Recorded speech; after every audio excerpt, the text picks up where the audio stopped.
Research side ఏమన్నా చేస్తున్నారా? కిమ్స్ లోంచి జనరల్గా ఇట్లా పెద్ద ఇన్స్టిట్యూట్స్ కొంత రీసెర్చ్ కూడా స్పెండ్ చేస్తాయి కదా. Yeah, we are doing a lot of research.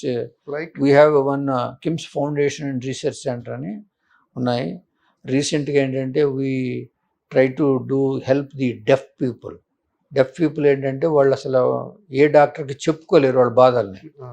డాక్టర్కి అర్థం కాదు, వాళ్ళు చెప్పలేరు. అందుకని ఒక మెడిసిన్ పెట్టి మొత్తం కంట్రీలో ఏ డెఫ్ పర్సన్కి ఏదన్నా ఇక్కడ ఒక డెఫ్ పర్సన్ అతనితో మాట్లాడి who can interpret to the doctor చేసి అది ఒకటి చేసాము.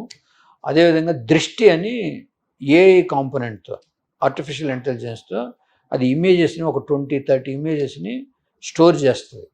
సో స్టోర్ చేస్తే ఇప్పుడు నువ్వు ఇంట్లో ఉన్నాయనుకో, నీ ఇమేజ్లన్నీ 4-5 స్టోర్ చేస్తే నువ్వు ఎక్కడెక్కడ నడవాలంటే ఇంతకుముందులాగా ఏం బాధ లేదు.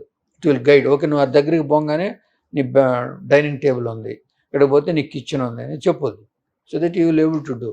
అలా చేసి ఒక 5-6 మందికి, ఒక 500 మందికి మనం గ్లాసులు కూడా ఫ్రీగా ఇప్పించాం దీంతో చేసి. అదేవిధంగా ఇప్పుడు హార్ట్ లంగ్ మిషన్ అని మనం ఇప్పుడు లంగ్ ట్రాన్స్ప్లాంట్స్కి లంగ్స్ని ఎక్కడో బయట నుంచి మనం తీసుకొని రావాలి అంటే దాని టైం వెరీ షార్ట్. అప్పుడు కమర్షియల్ ఫ్లైట్స్ దొరకనప్పుడు చార్టర్ ఫ్లైట్లో పోయి తేవాలి. అది చాలా ఎక్స్పెన్సివ్, పేషెంట్ పే చేసుకోవాలి. దానికి ఒక సొల్యూషన్ కనిపెట్టాం. ఒక 8 hours వరకు ఎలా మనం సేఫ్ గార్డ్ చేయాలని. That still on the research, almost come to the final stage. తర్వాత వెల్నెస్ అని నేను ఒక పంపుతూ ఉంటా ప్రతిదానికి.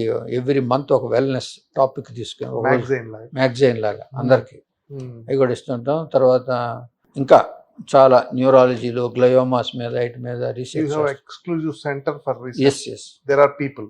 ఎక్సలెంట్ డాక్టర్, చాలా సంతోషం.